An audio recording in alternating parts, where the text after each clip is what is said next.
apapun alasannya, kronologinya, yang namanya nabrak dari belakang mas, itu salah, mutlak salah, lu kagak bisa debat masalah itu. P.O. Haryanto salah, entah krunya ngantuk, lalai atau gimana, itu salah. Dan nggak ada yang membahas soal salah dan benar, karena kita salah. Gue tadi bikin video jadi rame tuh, viral sampai dilihat Pak Haji juga. Gue cuman pengen klarifikasi bahwasanya bapak itu perusahaannya nggak kabur mas, nggak ada sejarah. Gue jadi pengen nangis lu mas, soalnya 20 tahun lu ngebentuk nama P.O. Haryanto itu, dan itu nggak cuma pakai keringat mas, pakai darah, pakai air mata. Nggak ada sejarahnya Pak Haji kok anak-anaknya dididik lu kalau ada kecelakaan kabur ya, nggak ada sejarahnya begitu. Pak Haji pasti nyuruh mereka buat tanggung jawab mas. Orang mereka masuk penjara aja diurusin sama Pak Haji kok.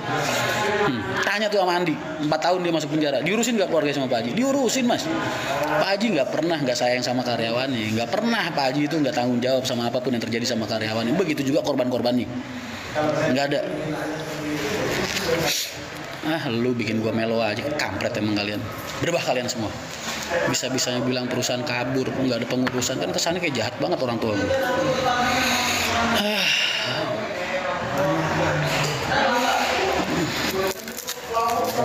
Mas Rian, Dad, sehat? Kali mas. Kapan bayarannya? Lah orang kalau misalnya proses negosiasi wajar dong mas, butuh proses. Mobil lu dibawa temen lu nge-grab, tiba-tiba nabrak Ferrari, lu dimintain 1 miliar misal, lu bakal langsung ngeluarin duit mas? Lu tuh Pak Haji lu mas, nabrak kecelakaan habis 600 juta yang di Malang, masih inget gak lu? Dibayar mas sama Pak Haji. Cuman kalian itu ikutin prosedur yang ada, birokrasi ada, biarkan birokrasi itu berjalan. Tugas kalian sabar. Oh Jastro, makasih banyak Job. Aduh Sastro, lu tuh begitulah deh. Jangan bahas yang aneh-aneh lagi. Doain aja Pak Haji sehat selalu, yang sabar. Mudah-mudahan Pak Haji diberikan kesabaran ngadepin masalah-masalah kayak begini. Pengurusnya sampai gue maki-maki lu mas tadi pagi. Asli, gue begitu baca postingan itu ngomong bisa kabur. Sus itu lu mau makan, tanyain, lu didamprat gak sama Mas Rian? Gue maki-maki mas. Nggak taunya kagak kabur mas. Orangnya masuk demi Allah mas. Begitu habis nabrak itu kita langsung ada di depan dia, berhenti. Cuman emang nggak bisa ngerem, jadi bisa ngegelinding seberhentinya, dan itu pun jaraknya nggak jauh, paling 100 meter lah kurang lebih. Tapi kan kalian udah gue tunjukin tuh, itu bisnya di belakangnya. Berarti kan nggak kabur. Orang bisnya aja keluar dari tol diderek mas. Bis itu nggak bisa jalan mas, keluar dari tol diderek, dan dereknya di depan hidung dia gitu. Jadi nggak kabur. Maklum mas, ini maunya habis tabrak langsung ganti. Lah, lo enak aja. Emang ada kabur urusannya? Nggak ada urusannya. Wes, Jastro emang the best lah. Lu gua doain rezeki lu, Job, rezeki lu lancar, rumah tangga lu bahagia, lu bisa kawin lagi dengan mudah. Mudah-mudahan istri lu mempermudah hasrat lu buat nikah lagi. Pokoknya lu gua doain yang indah-indah. Tahu P.O. Sumpah Putra? Tahu lah. Rasa Astro. Kadang korban suka berlebihan. Korban itu bebas mas, dalam artian bebas buat bernarasi, mengekspresikan rasa kesal dia. Karena biar bagaimanapun juga orang yang paling menderita saat ini korbannya mas. Patah tulang, masuk rumah sakit, mobilnya rusak, itu kita nggak bisa pungkiri. Yang paling merasa dirugikan adalah pihak korban. Itu sepakat. Gua nggak bilang P.O. Haryanto bener dalam hal ini, enggak. P.O. Haryanto salah mas, karena dia nabrak dari belakang. Hanya saja yang pengen Hanya saja yang pengen saya tekankan adalah kalian gak usah khawatir, Pak Haji Haryanto itu pasti bertanggung jawab sama semua yang terjadi dalam ruang lingkup perusahaannya mas. Tugas kalian adalah sabar dan biarkan proses itu berjalan. Kan proses ini jadi 3 pihak mas. 1 Jasara Harja, 4 pihak. 1 Jasara Harja, 2 kepolisian, 3 korban, 4 pelaku. Pelakunya drivernya, korbannya Mbak Astra apa siapa itu namanya. Terus Jasara Harja sama pihak polisian. Begitulah mas. Maaf nggak sempat baca-baca komen karena dari tadi ngoceh mulu. Lah kalau masalah ganti rugi itu kan tinggal ntar adu belas kasihan mas. Paham nggak? Orang ganti rugi kalau Pak Haji kan sifatnya bertanggung jawab itu nggak harus ngeganti full, tapi bertanggung jawabnya itu dengan membantu Mas. Contoh begini, lu bawa mobil temen lu, ya kan? Terus mobilnya lu pakai narik Grab terus kecelakaan. Kira-kira yang bakal disidang di kejaksaan siapa? Dia bilang yang punya mobil apa lu? Nah, perusahaan bertanggung jawab dengan membantu karyawannya untuk menyelesaikan ganti ruginya terhadap korban.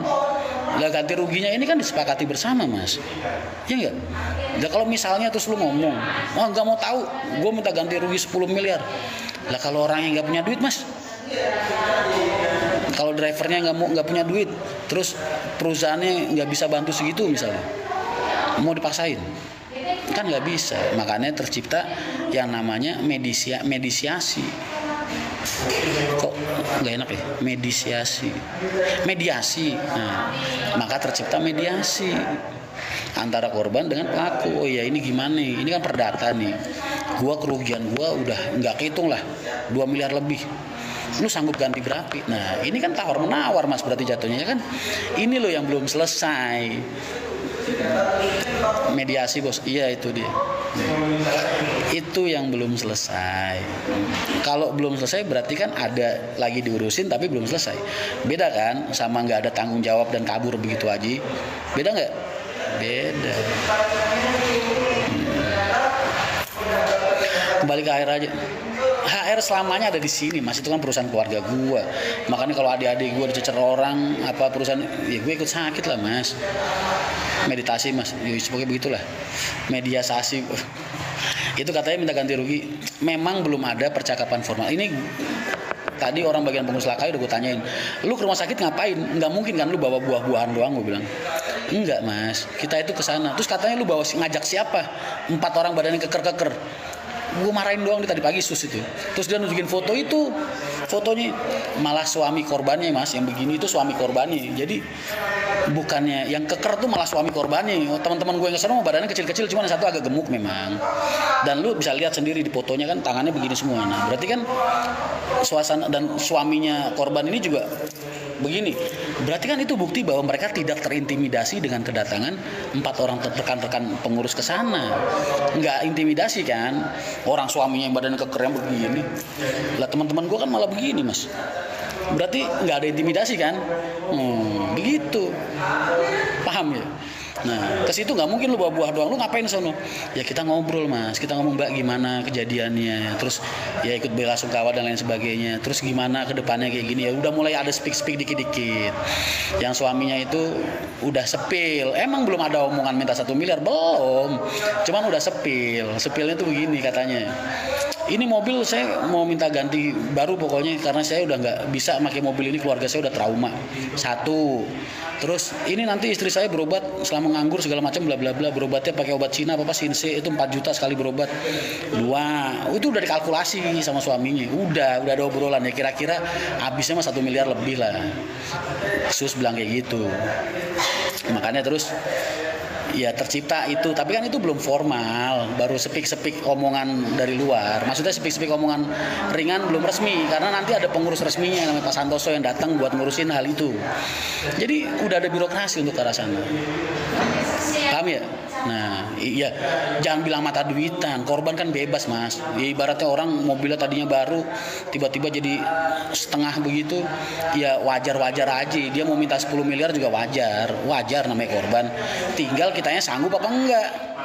Kan begitu. Kalau sanggup ada urusannya, kalau nggak sanggup juga kan negara punya hukum, punya cara buat nyelesain. Paham nggak sih? Katanya betul, makanya gue bilang korban ini emang udah, maksudnya pihak yang paling dirugikan Mas. Jadi lu nggak bisa nyacat dia, nggak bisa menghina, nggak bisa, udah sembunyi-bunyinya dia aja. Dia mau minta ganti rugi 10 miliar juga itu layak gue bilang, karena dia yang tahu bentuk kerugian imaterial dia gitu. Tinggal kan pelakunya Mas, supirnya sanggup nggak, perusahaannya sanggup nggak. Kalau nggak sanggup ya kalian negosiasi lah berdua. Nah makanya namanya mediasi begitu.